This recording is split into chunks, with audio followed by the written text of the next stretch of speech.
Hi there, Andre from Peak Motorcycles here. It's been in the garage way too much lately because we've had all this terrible weather. And today for once it's not freezing, there's no snow, there's no gale force winds, and it's not pouring with rain. So I thought I'd get out and try some of the things I've put on the bike lately. So I'm here with Ringo, who's here on his CRF300 behind me.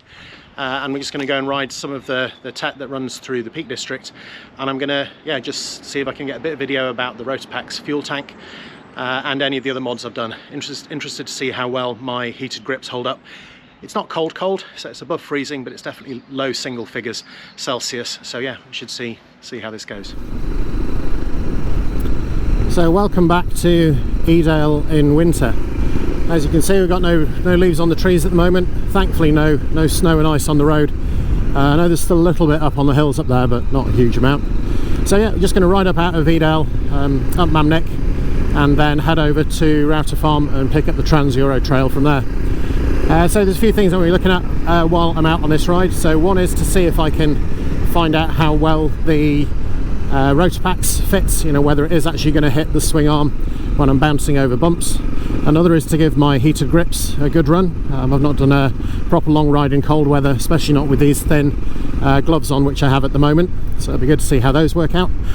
It's the first proper run out really I've had with the exhaust on the bike. I know I put it on a while ago, but we've had just so much bad weather and storms lately that there just really hasn't been the right conditions to do it. So first thoughts about the exhaust is that it's actually pretty quiet. I can hardly notice it. I don't have earplugs in at the moment. Oh, it's BMW drivers. And yeah, it seems fairly similar to stock. I mean, I think that was kind of the expectation, and I haven't done a sound test with it yet, but certainly that's at 4,000 revs, cruising along, and it's pretty quiet. You know, I can barely hear it in my helmet. I'm wearing my Schuber V1 today, which is quite a quiet helmet, but even still, it's certainly not noisy. Tell you what though, it's still a bit brisk out. I've still got the flood signs up, even though it hasn't flooded for a few days now, which makes a nice change. As we get, there's still a lot of water on the road though. As we get up the hill, you'll probably see on quite a few of the tarmac roads today just how much gravel has been washed out in the recent storms. I mean, looking at this bit in particular.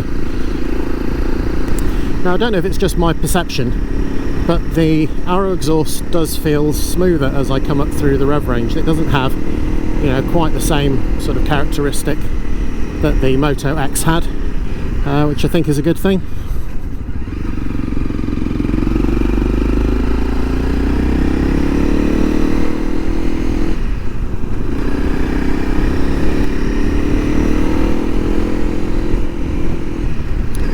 Let's see what it'll pull up here in. This is quite a steep hill for a paved road. I think it's about 20%, something like that. And that will easily pull up there in 4th. Will it pull up in 5th from 30? Yep, it will.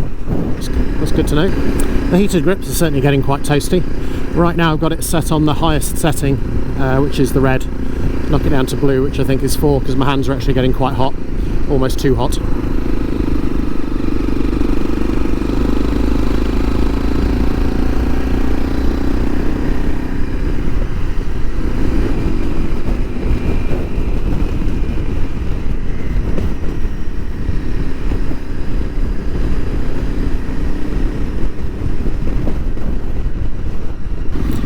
I did wonder if we'd avoid the snow today, but it looks like there's still a little bit out and about.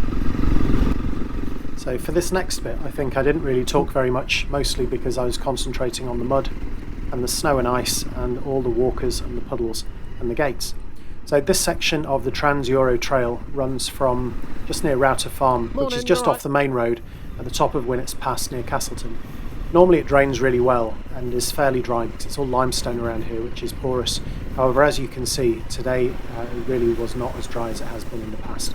Still a lot of fun though, but you do have to watch your speed and be respectful of walkers and horse riders and mountain bike riders who use the same trails at the same time. Thank you very much. Some of them are even kind enough to leave the gates open for you, even if only just. After that section there's a rocky descent and a little stretch of road before it brings you out at the top of Pindale.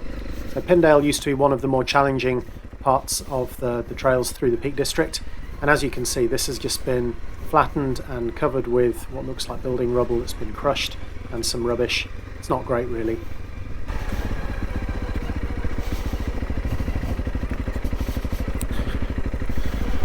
So if anyone's wondering what Pindale's like now that they've redone it, it's kind of like this. I mean, I think they've put a load of rubbish down, and actually this is still quite challenging, but I think it's actually significantly worse than it was before, which is not great.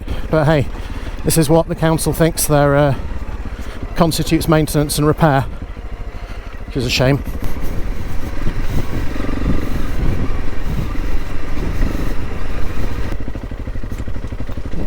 About where that tree is, there's a really deep puddle, and it's big. It's like a pond.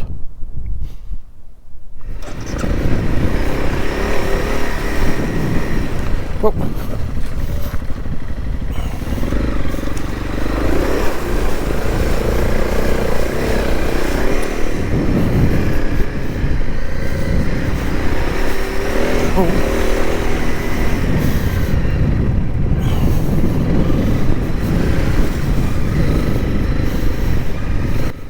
After the somewhat watery section, it's a climb up to Great Hucklow, and this is a road that's actually open to cars, but it's a lot of broken concrete. Up from there, there's a lot of flood damage on the next trail, which takes you right up to the top near the gliding club. On the next stretch of road, we did come across quite a lot of horses, and this was a good test of the Arrow exhaust just to see, you know, what it was like. And even under throttle, it was extremely well behaved. It's so quiet at idle and at low revs that you can quite happily pass a line of horses and they barely know that you're there. So for anyone that was curious as to exactly what it would be like for riding the trails in the UK in an attempt to try and keep them open, hopefully this is a useful example. Thank you. You're welcome. And we had the very last section before my battery ran out, and this was the run over Abney along the road there and along the trail. Hi there, so we're back after a run round some of the TET, some of the Trans-Euro trail here in the Peak District. Had about 30-40 miles and didn't take a huge amount of video just because the light wasn't great, and honestly we were just having too much fun. So this isn't a lot of riding video here. However, a few things I would like to point out is that the Arrow exhaust seems to be working really well. It's very, very smooth. It's very quiet. We passed quite a lot of horses, and yeah, even under throttle, it's I think it's significantly quieter than the Moto X exhaust, so I'm looking forward to just checking just how loud it is. The wind is picking up again here now, so I'm not sure whether I'll get that done today, but I will if I can, otherwise it will be following in the next few weeks. A few other things on it: the heated grips worked really well. There's a bit of a road ride to get up to the start of the trail, and yeah, hands are nice and toasty and warm, even with just fairly thin gloves on. It's about 4 or 5 degrees here today, and there is a bit of a wind. It's quite an icy wind, so yeah, very pleased with that. The crash bars, thankfully I didn't come off. Had a few near misses, but didn't really get to test those, so that will have to wait for another day. The pannier frames I did have on. Didn't have any panniers on because there wasn't much point for today, but I did have the Rotopax on with no fuel in it, and I'm delighted to say that it didn't touch. I don't have any video of that, so you're just going to have to take my word for it. But yeah, I've done the ride today, gone over some fairly big steps and rocks, and yeah, it all seemed to work very well. So I'll probably just put this up as a Wednesday short video. Yeah, I'm sorry there's not more riding in it, but it's all places that I think I've been before in my other TET videos from around this area. So yeah, hope that's been interesting and useful, and if it has, maybe I'll see you next time. Thanks for watching.